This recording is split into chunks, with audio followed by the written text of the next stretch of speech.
ഫേസിലൊക്കെ ഒരു ഷെയ്ഡായിട്ട് വരുന്ന പല ആളുകളുണ്ട്. അതായത് മുഖത്തൊക്കെ എന്ത് ചെയ്യും, ഒരു ബ്ലാക്കിഷ് ആയിട്ടൊരു കളർ വരിക, ഒരു സ്കിൻ ടാൻ ഒന്നായിരിക്കില്ല, അല്ലെങ്കിൽ സൺ ടാൻ ആയിട്ടൊന്നും ഒരു സൺ കാരണമായിട്ട് അല്ലെങ്കിൽ അതുമായി ബന്ധപ്പെട്ട് വരുന്നതായിരിക്കില്ല. എന്നാലും ഒരു കംപ്ലീറ്റ് എന്ത് ചെയ്യും, ഒരു ബ്ലാക്കിഷ് ആയിട്ടൊരു കളർ വരിക. നമ്മുടെ ഫേസ് ഒരു കളറായിരിക്കും, ഒരു ഡാർക്ക് കൂടുതലായിരിക്കും, പക്ഷേ ഇവിടെ നോർമൽ സ്കിന്നായിരിക്കും.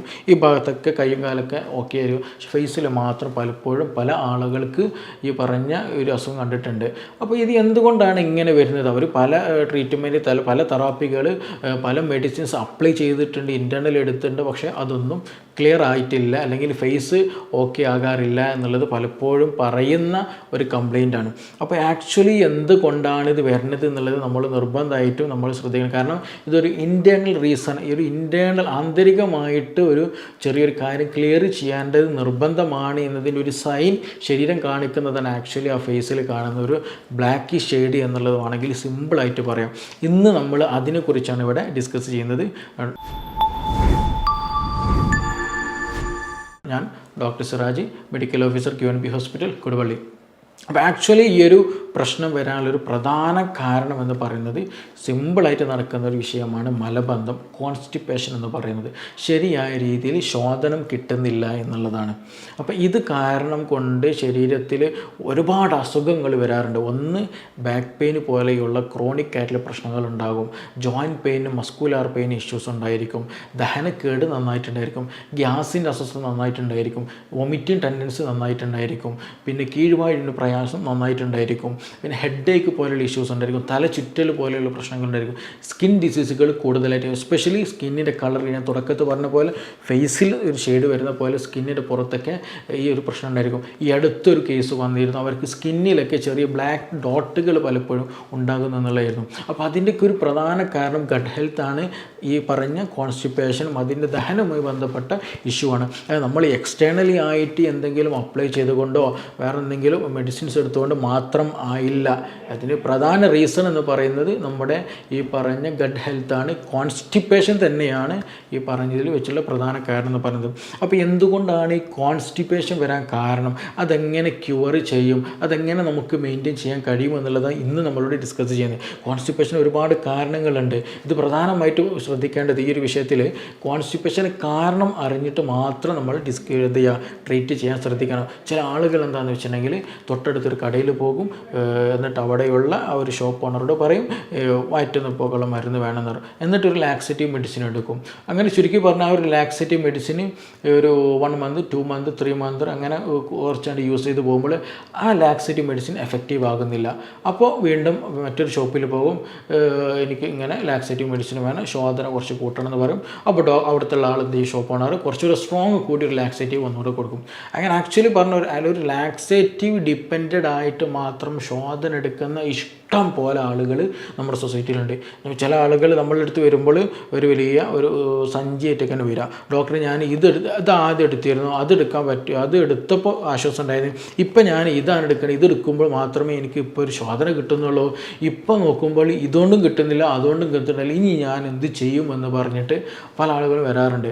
അവർക്ക് നോക്കുമ്പോൾ എക്സ്റ്റേണലി വലിയ പ്രശ്നങ്ങളോ കാര്യങ്ങളൊന്നും പലപ്പോഴും ഉണ്ടായിരിക്കില്ല. ചില ആളുകൾക്ക് എന്താണെന്ന് വെച്ചിട്ടുണ്ടെങ്കിൽ വയറ് വീർത്തതുപോലെ ഗ്യാസൊക്കെ കെട്ടിക്കിടക്കുന്ന പോലെയൊക്കെ പലപ്പോഴും അനുഭവപ്പെടാറുണ്ട്. എന്നല്ലാണ്ട് മിക്ക ആളുകളും വരുമ്പോൾ എന്താ വെച്ചാൽ വലിയ പ്രശ്നമൊന്നുമില്ല, എക്സ്റ്റേണലി കാണുമ്പോൾ വലിയ പ്രശ്നമൊന്നുമില്ല, പക്ഷേ ശോധനയുടെ കാര്യത്തിൽ പ്രോപ്പറായിട്ട് ഒരു റിസൾട്ട് അവർക്കില്ല എന്നുള്ളതാണ്. ഇത് കൂടുതൽ കണ്ടുവരും, ഇങ്ങനത്തെ കേസുകൾ കൂടുതൽ കണ്ടുവരും ഏജ്ഡ് ആയിട്ടുള്ള ആളുകൾക്കാണ്.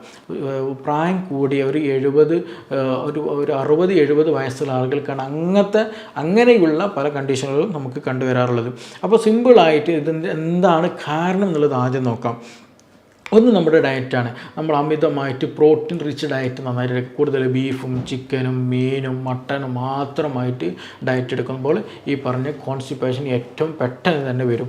ആദ്യം വരൽ ഈ കോൺസ്റ്റിപ്പേഷനാണ്, അതിൻ്റെ കൂടെയാണ് ബാക്കിയുള്ളതെല്ലാം വരിക. അപ്പോൾ നമ്മൾ ഭക്ഷണം കഴിക്കുന്ന സമയത്ത് നല്ല ഫൈബർ റിച്ച് ആയിട്ടുള്ള ഭക്ഷണം കഴിക്കണം. അതിൽ വെജിറ്റബിൾസ് വേണം, ഫ്രൂട്ട്സുകൾ വേണം, പിന്നെ മറ്റു കാര്യങ്ങളെല്ലാം വേണം. കുറച്ച് അത്യാവശ്യത്തിന് പറഞ്ഞ പോലെ നോൺ വെജ് കാര്യങ്ങളൊക്കെ വേണം. അത് വളരെ നിർബന്ധമാണ്. ഭക്ഷണത്തിൽ എന്ത് ചെയ്യുക, ഈ പറഞ്ഞ പോലെ ഹൈ പ്രോട്ടീൻ റിച്ച് ആയിട്ടുള്ള ഡയറ്റുകളൊക്കെ മാറ്റിയിട്ട് അതിൻ്റെ കൂടെ തന്നെ ഫൈബേഴ്സ്, സലാഡുകൾ, കാര്യങ്ങളൊക്കെ ഉൾപ്പെടുത്തുക.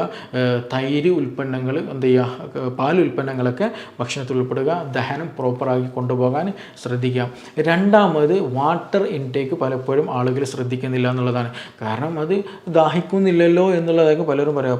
പക്ഷേ അവരെ ഹിസ്റ്ററി എടുത്ത് നോക്കിയാൽ, അവരെ പരിശോധിച്ച് നോക്കിയിട്ടുണ്ടെങ്കിൽ നന്നായിട്ട് സ്കിന്ന് നന്നായിട്ട് ഡ്രൈ ആയിട്ടുണ്ടായിരിക്കുക, യൂറിൻ വളരെ കുറവായിരിക്കും, ചിലപ്പോൾ സ്റ്റോണിൻ്റെ പ്രശ്നങ്ങളും കാര്യങ്ങളൊക്കെ ഈ പറഞ്ഞ ആളുകൾക്ക് ഉണ്ടായിരിക്കും. അപ്പോൾ വാട്ടർ ഇൻടേക്ക് എന്നുള്ളത് മിനിമം ഒരു അഡൾട്ട് ഒരു ആവറേജ് 2.5 മുതൽ 3 ലിറ്റർ വരെയെങ്കിലും നിങ്ങൾ എടുക്കാൻ ശ്രദ്ധിക്കണം. നിങ്ങൾ കൂടുതലായിട്ട് പുറത്ത് വർക്ക് ചെയ്യുന്ന ആളാണ്, കൂടുതലായിട്ട് അധ്വാനിക്കുന്ന ആളാണെങ്കിൽ തീർച്ചയായിട്ടും വാട്ടർ ഇൻടേക്ക് കൂടുതൽ എടുക്കാനാണ് ശ്രദ്ധിക്കേണ്ടത്, കുറയ്ക്കാൻ ശ്രദ്ധിക്കരുത്. അപ്പോൾ എന്താണെന്ന് വെച്ചിട്ടുണ്ടെങ്കിൽ വാട്ടർ ഇൻടേക്ക് കൂടുതലായിട്ട് എടുക്കാൻ നിർബന്ധമായിട്ടും നിങ്ങൾ ശ്രദ്ധിക്കണം.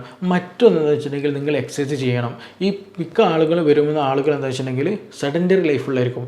കമ്പ്യൂട്ടറിലായിട്ടോ മറ്റെന്തെങ്കിലും ഷോപ്പ് കീപ്പിങ്ങിലുള്ളതോ എന്തെങ്കിലും ബില്ലിംഗ് ആയിട്ടോ അങ്ങനെ എന്തെങ്കിലുമൊക്കെ സിറ്റിംഗ് വർക്ക് കൂടുതലുള്ള ആളുകളായിരിക്കും ഈ ഒരു കമ്മ്യൂണിറ്റിയിലും കൂടുതലായിട്ടുള്ള മറ്റൊരു വിഭാഗം എന്ന് പറയുന്നത്.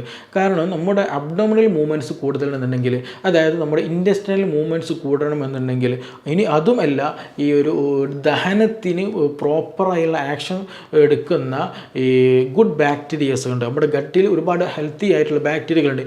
ഈ ബാക്ടീരിയ നന്നായിട്ട് വർക്ക് ചെയ്യണമെന്നുണ്ടെങ്കിൽ ആക്ച്വലി നമ്മൾ എക്സ്റ്റേണലി നന്നായിട്ട് അധ്വാനിക്കണം, നമ്മുടെ കൈകാലുകൾ നന്നായിട്ട് അധ്വാനിക്കണം. എങ്കിൽ മാത്രമാണ് ദഹനം പ്രോപ്പറായിട്ട് നടക്കുള്ളൂ. നിങ്ങൾ നോക്കിക്കോളൂ, ആദ്യമായിട്ടൊക്കെ നിങ്ങൾക്ക് കോൺസ്റ്റിപ്പേഷൻ വരുന്ന സമയത്ത് നിങ്ങൾ 2 ദിവസം അത്യാവശ്യം വെള്ളം കുടിച്ച് നല്ല എക്സസൈസും കാര്യങ്ങളും ചെയ്താൽ തന്നെ അത് ഓക്കെ ആയിട്ട് പോകും. വേറെ മെഡിസിൻസ് ഒന്നും എടുക്കേണ്ട ആവശ്യം ഉണ്ടായിരിക്കില്ല.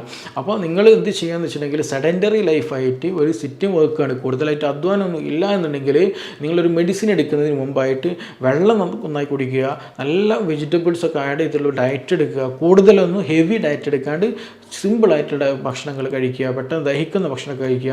പിന്നെ അത്യാവശ്യം നല്ല രീതിയിൽ എന്തെങ്കിലുമൊക്കെ കളിക്കുകയോ എന്തെങ്കിലും വർക്കൗട്ടൊക്കെ ചെയ്ത് കഴിഞ്ഞാൽ കൃത്യമായിട്ടുള്ള ശോധന ലഭിക്കുകയും ചെയ്യും, നല്ല ദഹനം ഉണ്ടാവുകയും ചെയ്യും, നല്ല ഇൻഡൈജഷൻ്റെ പ്രശ്നങ്ങളോ കാര്യങ്ങളൊന്നും ഉണ്ടാവുകയില്ല. അപ്പോൾ അങ്ങനെയുള്ള ആളുകൾ അതും എന്ത് ചെയ്യാം, ഒരു നല്ല അധ്വാനങ്ങളും കാര്യങ്ങളൊക്കെ ശ്രദ്ധിക്കാം.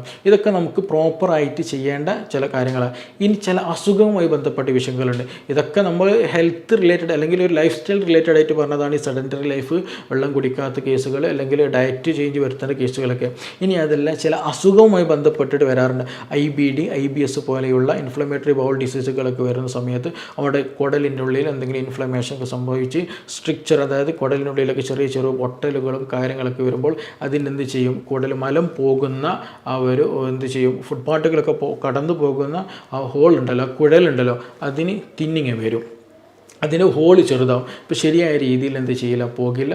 അപ്പോൾ അങ്ങനെയൊക്കെ വരുന്ന സമയത്ത് ആ കേസിന് കൃത്യമായിട്ടുള്ള ട്രീറ്റ്മെൻറ്റ് കൊടുക്കണം. അപ്പോൾ ചിലപ്പോൾ നമുക്ക് ചില സമയത്ത് IBD, IBS പോലെയുള്ള പ്രശ്നങ്ങൾ അല്ലെങ്കിൽ ഇൻറ്റെസ്റ്റൈനൽ സ്ട്രക്ചറുള്ള സമയത്ത് അങ്ങനെയുള്ള കേസുകളൊക്കെ എന്ന് വെച്ചിട്ടുണ്ടെങ്കിൽ സിംറ്റമായിട്ട് ചിലപ്പോൾ വയറ് വിശപ്പില്ല അല്ലെങ്കിൽ വയറ് വീർത്തത് പോലെ തോന്നുക, ഇടയ്ക്ക് വയറുവേദന പോവുക, ശോധനക്കുറവ്, അങ്ങനെയൊക്കെ ആയിരിക്കും ഉണ്ടാക്കുക. നമ്മൾ കരുതൽ എന്താണ്, ഈ പറഞ്ഞ പോലെ ഒരു കോൺസ്റ്റിപ്പേഷൻ, അതൊരു നെഗ്ലക്റ്റിംഗ് മൈൻഡിൽ അതിനെ കണ്ടുപോകും. അപ്പോൾ ഇത് എന്താണോ റീസൺ എന്നുള്ളത് ഞാൻ തുടക്കത്തിൽ പറഞ്ഞല്ലോ, നമ്മളൊരു മെഡിസിൻ എടുക്കുന്നതിന് മുമ്പ് അതിന് റീസൺ എന്താണെന്നുള്ളത് ഫൈൻഡ് ഔട്ട് ആയി നിർബന്ധമാണ്. അതിനാണ് നമ്മളൊരു പ്രൊഫഷണൽ ഡോക്ടറെ അടുത്ത് നമ്മൾ അതിന് കാരണം അന്വേഷിച്ച് പോകുന്നതും. അപ്പോൾ മലബന്ധം എന്ന് പറഞ്ഞാൽ ആക്ച്വലി നമ്മുടെ ശരീരത്തിലെ എല്ലാ ഭാഗങ്ങളെയും ബന്ധപ്പെട്ട് കിടക്കുന്നത്, അല്ലെങ്കിൽ അതിലേക്കൊക്കെ നീക്കം അല്ലെങ്കിൽ അതിനൊക്കെ ബാധിക്കുന്നൊരു സംഗതിയാണ് മലബന്ധം എന്നുള്ളത്. അപ്പോൾ അതുകൊണ്ട് തന്നെ ഇത് എന്തുകൊണ്ട് ഇത് ബാധിച്ചു എന്നുള്ളത് ആദ്യം ഫൈൻഡ് ഔട്ട് ചെയ്യണം. ഇത് IBD കാരണമാണോ, IBS കാരണമാണോ, ഇനി അതല്ല ഇൻറ്റെസ്റ്റൈനൽ എന്തെങ്കിലും പ്രശ്നങ്ങൾ എന്തെങ്കിലും ഉണ്ടോ, അതൊക്കെ നമ്മൾ ഫൈൻഡ് ഔട്ട് ചെയ്യണം. അതിനനുസരിച്ചുള്ള ഒരു പ്രോപ്പറായിട്ടുള്ള ട്രീറ്റ്മെൻറ്റ് എടുക്കുകയും ചെയ്ത് കഴിഞ്ഞാൽ ഈ പ്രശ്നങ്ങളൊക്കെ നമുക്ക് പെട്ടെന്ന് സോൾവ് ചെയ്യണം. ഇത് നമ്മൾ പരിഗണിച്ചില്ല എങ്കിൽ ഈ പറഞ്ഞ അസുഖങ്ങൾ കൂടും, IBD പോലെയുള്ള പ്രശ്നങ്ങൾ കൂടും, IBS പ്രശ്നങ്ങൾ കൂടും, വിശപ്പ് പിന്നെ ഉണ്ടായിരിക്കില്ല, പിന്നെ തീരെ ടോയ്ലറ്റിൽ പോകാൻ പ്രയാസമായിരിക്കും, പൈൽസ് പോലെയുള്ള പ്രശ്നങ്ങൾ ഉണ്ടാകും, ഫിഷർ ഉണ്ടായിരിക്കും, ഹെമറോയിഡ് വരും, പിന്നെ അങ്ങനെയുള്ള പല ബുദ്ധിമുട്ടുകളും നമുക്ക് പിന്നീട് നേരിടേണ്ടി വരും. അതില്ലാതിരിക്കാൻ ഏറ്റവും ബെസ്റ്റ് എന്താണെന്ന് വെച്ചിട്ടുണ്ടെങ്കിൽ ശരിയായ രീതിയിൽ ശോധനം ഉണ്ടെന്ന് ഉറപ്പുവരുത്തണം. ഇനി മറ്റൊരു കാര്യം കൂടി നമ്മൾ ചേർക്കേണ്ടതാണ്, എല്ലാ ദിവസവും എല്ലാവരും ടോയ്ലറ്റിൽ പോകണം എന്നുള്ളത് ഒരു നിർബന്ധവും ഇല്ല. മിനിമം ഒരു 3 ദിവസമെങ്കിലൊക്കെ ചില ആളുകൾക്ക് എന്ത് ചെയ്യാൻ കഴിയാറുണ്ട്, പ്രശ്നങ്ങളില്ലാണ്ട് കഴിയാറുണ്ട്. അതിനപ്പുറത്തേക്ക് വരുമ്പോഴാണ് നമ്മൾ നിർബന്ധമായിട്ടും അതിൻ്റെ കാര്യം എന്താണെന്ന് അന്വേഷിക്കേണ്ടത്. അപ്പോൾ ഇത് എന്നൊരു ദിവസം പോയില്ല എന്ന് കരുതിയിട്ട് ആരും ടെൻഷൻ ആകേണ്ട കാര്യമൊന്നുമില്ല. മിക്ക ആളുകൾക്ക് അങ്ങനെ ഒരു ടെൻഷനുണ്ട്, ഇന്ന് ഞാൻ പോയില്ലല്ലോ, ഇനി വല്ല പ്രശ്നം ഉണ്ടായോ എന്നുള്ള ഒരു ധാരണ, അല്ലെങ്കിൽ അത് വലിയൊരു പ്രശ്നമായിട്ട് എടുക്കാറുണ്ട്. ആക്ച്വലി അതിൻ്റെ ഒരു ആവശ്യമൊന്നുമില്ല. ഒരു 3 ദിവസമൊക്കെ എന്ത് ചെയ്യാം, ഈ പറഞ്ഞ പോലെ വലിയൊരു പ്രശ്നമില്ലാണ്ടൊക്കെ പോകാം. പക്ഷെ അതിലപ്പുറവും പോകുന്നുണ്ട് എങ്കിൽ തീർച്ചയായിട്ടും അതിനുള്ളൊരു റീസൺ എന്താണെന്നുള്ള ഫൈൻഡ് ഔട്ട് അതിന് പ്രോപ്പറായിട്ടുള്ള ട്രീറ്റ്മെൻറ്റ് തന്നെ നമ്മൾ ഫോളോ ചെയ്യണം. ഇല്ലെങ്കിൽ ഞാൻ തുടക്കത്തിൽ പറഞ്ഞ പോലെ മറ്റു പല അസുഖങ്ങൾ, ബാക്ക് പെയിൻ പോലെയുള്ളത്, ഹെഡേക്ക്, മൈഗ്രെയിന്, അസിഡിറ്റിയുടെ പ്രശ്നങ്ങൾ, പിന്നെ അബ്ഡോമിനൽ പെയിന്, പിന്നെ ഗ്യാസിൻ്റെ പ്രശ്നങ്ങൾ, കാര്യങ്ങളൊക്കെ വരും. അപ്പോൾ ശോധനം എന്നുള്ളത് നമ്മൾ പ്രോപ്പറായിട്ട് കൊണ്ടുപോകണം. അതെന്തുകൊണ്ടാണെന്നുള്ള ഫൈൻഡ് ഔട്ട് ചെയ്യണം. അതിന് വേണ്ടിയിട്ടുള്ള ഹോം റെമഡികൾ നമ്മൾ ഫോളോ ചെയ്യണം. ഇതിന് നമുക്ക് ഏറ്റവും ബെസ്റ്റ് ഒരു സാധനമാണ് ഈ പറഞ്ഞ അത്തിപ്പഴം. എന്ത് ചെയ്യുക, ഒരു 3 എണ്ണം അല്ലെങ്കിൽ ഒരു 5 എണ്ണം നല്ല കഴുകിയിട്ട് രാത്രി കിടക്കുന്നതിന് മുമ്പായിട്ട് ഒരു 1/2 ഗ്ലാസ് വെള്ളത്തിലിട്ട് വെക്കുക. രാവിലെ എഴുന്നേറ്റിട്ട് വെറും വയറ്റിൽ ആ അത്തിപ്പഴം ചവച്ചരച്ച് കഴിക്കുകയും ചെയ്യുക, ആ വെള്ളം കുടിക്കുകയും ചെയ്യുക. ഇനി അതല്ല, സിമ്പിളായിട്ട് മറ്റൊരു ലാക്സേറ്റീവ് ചെറിയ രീതിയിൽ ആക്ഷൻ കിട്ടുന്നതാണ്. ഒരു 15 17 അല്ലെങ്കിൽ അങ്ങനെ ഒരു നമ്പർ എന്ത് ചെയ്യുക, 20 ചുവടെ വരുന്ന ഒരു നല്ല ചുവന്ന കുരു ഇല്ലാത്ത ഉണക്കമുന്തിരി എന്ത് ചെയ്യുക, രാത്രി കിടക്കുന്ന നേരത്ത് കഴുകിയിട്ട് വെള്ളത്തിലിടുക, വെറും വയറ്റിൽ രാവിലെ അത് കഴിക്കുക. ഇതൊരു ദിവസം ചെയ്യണമെന്നല്ല, ഇത് തുടർച്ചയായിട്ട് കുറച്ച് കാലം ചെയ്താൽ തന്നെ നല്ല റിസൾട്ട് ഉണ്ടായിരിക്കും. പിന്നെ അതേപോലത്തെ നല്ല വെള്ളം കുടിക്കാൻ ശ്രദ്ധിക്കുക. പിന്നെ നമ്മുടെ ഈ പറഞ്ഞിട്ടുള്ള കസ്കസ് ഉണ്ടല്ലോ, കസ്കസ് വെള്ളത്തിലിട്ടിട്ട് അത് കുടിച്ചാലും ഈ പറഞ്ഞ നന്നായിട്ട് എന്ത് ചെയ്യും, ശോധനം കാര്യങ്ങളുണ്ടായിരിക്കും, മൂവ്മെൻറ്റ്സ്, അതായത് നമ്മുടെ ഈ ഒരു കോൺസ്റ്റിപ്പേഷൻ ഇല്ലാതെ ഇരിക്കാൻ അത് ഹെൽപ്പ് ചെയ്യുന്നത് കസ്കസൊക്കെ. അതേപോലെ തുടക്കം ഞാൻ പറഞ്ഞിട്ട് ഭക്ഷണത്തിൽ നമ്മൾ ശ്രദ്ധിക്കേണ്ടത് ഈ പറഞ്ഞ വെജിറ്റബിൾസുകൾ നന്നായിട്ട് കഴിക്കുക. ഈ ഫൈബർ കണ്ടൻറ്റുള്ള ഫ്രൂട്ട്സുകളും വെജിറ്റബിൾസും നന്നായിട്ട് കഴിച്ചാൽ വെള്ളം നന്നായിട്ട് സ്റ്റോർ ചെയ്യും കുടലിൻ്റെ ഉള്ളിൽ. അപ്പോൾ ഈ പറഞ്ഞ പോലെ കോൺസ്റ്റിപ്പേഷൻ ഒന്നും ഉണ്ടാവില്ല. അതാണ് ഫൈബർ നന്നായിട്ട് എടുക്കണം എന്ന് പറഞ്ഞത്. ഇതിൻ്റെ ഒക്കെ കൂടെ തന്നെ നമ്മൾ സിമ്പിളായിട്ട് പറഞ്ഞാൽ പ്രീബയോട്ടിക്കും പ്രോബയോട്ടിക്കും എടുക്കാൻ കഴിയും. ഇന്ന് മാർക്കറ്റിൽ ഒരുപാട് അവൈലബിൾ ആണ്. ഇതെടുത്താൽ തന്നെ മിക്ക എന്താ പറയുക കോൺസ്റ്റിപ്പേഷനും IBD IBS മറ്റു സ്കിൻ അലർജികൾ വരെ മാറാറുണ്ട്. അപ്പോൾ ഇതിൻ്റെ എന്താണ് റീസൺ എന്നുള്ളത് നോക്കൽ നിർബന്ധമാണ്. അപ്പോൾ ഈ പറഞ്ഞ ഈ പ്രോബയോട്ടിക്കോ പ്രീബയോട്ടിക്കോ ഏതാണോ നല്ലൊരു ഹെൽത്ത് പ്രൊഫഷണലിനെ മീറ്റ് ചെയ്തിട്ട് അവരുടെ നിർദ്ദേശപ്രകാരം എന്ത് ചെയ്യുക, നല്ലൊരു പ്രോബയോട്ടിക്കും പ്രീബയോട്ടിക്കും എടുത്താൽ ഈ പറഞ്ഞ IBD IBS നല്ലൊരു മറ്റു കാര്യങ്ങളൊക്കെ നമുക്ക് ക്ലിയർ ചെയ്യാൻ പറ്റാവുന്നതാണ്. നല്ലൊരു ഹെൽത്ത് നമുക്ക് മെയിൻറ്റെയിൻ ചെയ്യാൻ പറ്റാവുന്നതാണ്. ഇത് ഒരിക്കലും സിമ്പിളായിട്ട് നമ്മൾ ഒരിക്കലും കാണരുത്. ഇതൊക്കെ നമ്മുടെ ശരീരം കാണിക്കുന്ന ഓരോ സിമ്പിളുകളാണ്. ഇന്നാലും പ്രശ്നം നിൻ്റെ ശരീരത്തിലുണ്ട് എന്ന് നമ്മെ കാണിക്കുന്ന ഓരോ അടയാളങ്ങളാണ് ഈ പറഞ്ഞ എല്ലാ അസുഖങ്ങളും എന്നുള്ളത് നമ്മൾ ആദ്യം മനസ്സിലാക്കണം. അതിനനുസരിച്ച് നമ്മൾ ട്രീറ്റ്മെൻറ്റ് എടുക്കണം. ശരീരത്തിന് വേണ്ട കാര്യങ്ങളൊക്കെ നമ്മൾ പ്രോപ്പറായിട്ട് ചെയ്യണം. ഇല്ല എന്നുണ്ടെങ്കിൽ അത് മറ്റു പല അസുഖങ്ങളിലേക്ക്, നേരത്തെ പറഞ്ഞതുപോലെ പല ക്യാൻസറുകളിലേക്ക് വരെ എന്ത് ചെയ്യും, അത് നീക്കും. പിന്നെ മറ്റൊരു കാര്യം ഇത് സൂചിപ്പിക്കാനുള്ളത്, ടോയ്ലറ്റിൽ പോകുമ്പോൾ സമയത്ത് കൂടുതൽ നേരം ടോയ്ലറ്റിൽ ഇരിക്കരുത്. ടോയ്ലറ്റിൽ പോകുമ്പോൾ അത് തന്നെ ഇന്ത്യൻ ടോയ്ലറ്റിൽ പരമാവധി പോകാൻ ശ്രദ്ധിക്കണം. യൂറോപ്യൻ ടോയ്ലറ്റിൽ പോയി കഴിഞ്ഞാൽ ശരിയായ രീതിയിൽ നമ്മുടെ മലദ്വാരം ഓപ്പണായി വരില്ല എന്നുള്ളത് 100% ശരിയാണ്. അത് നമ്മൾ ഇന്ത്യൻ ടോയ്ലറ്റിൽ കറക്റ്റ് ഇരിക്കുന്ന സമയത്താണ് അതിൽ കറക്റ്റ് പൊസിഷൻ നടക്കുന്നത്. അപ്പോഴാണ് ശരിയായ രീതിയിൽ ശോധന നടക്കുന്നത്, ശരിയായ രീതിയിൽ മലം പുറത്തേക്ക് കളയാനും നമുക്ക് കഴിയുന്നത്. അപ്പോൾ അതിന് വേണ്ടിയിട്ട് നിർബന്ധമായിട്ടും അത് നമ്മളെ കുട്ടികളെ തന്നെ ഇപ്പോൾ തന്നെ നമ്മൾ ശീലിച്ച് തുടങ്ങണം. ഇല്ല എങ്കിൽ ഈ പറഞ്ഞ കോളൻ ക്യാൻസർ വരെ എന്ത് ചെയ്യും പറഞ്ഞ കോൺസ്റ്റിപ്പേഷൻ കാരണമായിട്ട് ഗ്രാജ്വലി ഡെവലപ്പ് വരാനുള്ള ചാൻസസ് ഉണ്ട്. അപ്പോൾ അത് ഒരു ഗൗരവത്തിൽ തന്നെ നമ്മൾ എന്ത് ചെയ്യണം, അതിനെ കാണണം. അതിന് വേണ്ട പ്രോപ്പറായിട്ടുള്ള ഒരു ക്രമീകരണങ്ങളും ഒരു ലൈഫ് സ്റ്റൈലും ഒരു ജീവിത ചിട്ട, ഒരു ട്രീറ്റ്മെൻറ്റ് തന്നെ നമ്മൾ ഫോളോ ചെയ്യാൻ ശ്രദ്ധിക്കണം. ഇനി ഇതുമായി ബന്ധപ്പെട്ട് നിങ്ങൾക്ക് എന്തെങ്കിലും അറിയണം, ചോദിക്കണം, എന്തെങ്കിലും കൺഫ്യൂഷൻസ് ഉണ്ടെങ്കിൽ ഈ പറഞ്ഞ താഴെ തന്നിട്ടുള്ള നമ്പറിൽ നിങ്ങളൊന്ന് ബന്ധപ്പെടുക. അതിനുള്ള ഉത്തരവും കറക്റ്റ് ആൻസർ നിങ്ങളിലേക്ക് എത്തിക്കുന്നതാണ്. ഇനി നമുക്ക് മറ്റൊരു വിഷയവുമായി ബന്ധപ്പെട്ടിട്ട് വീണ്ടും മറ്റൊരു സമയത്ത് വീണ്ടും കാണാം. Thank you.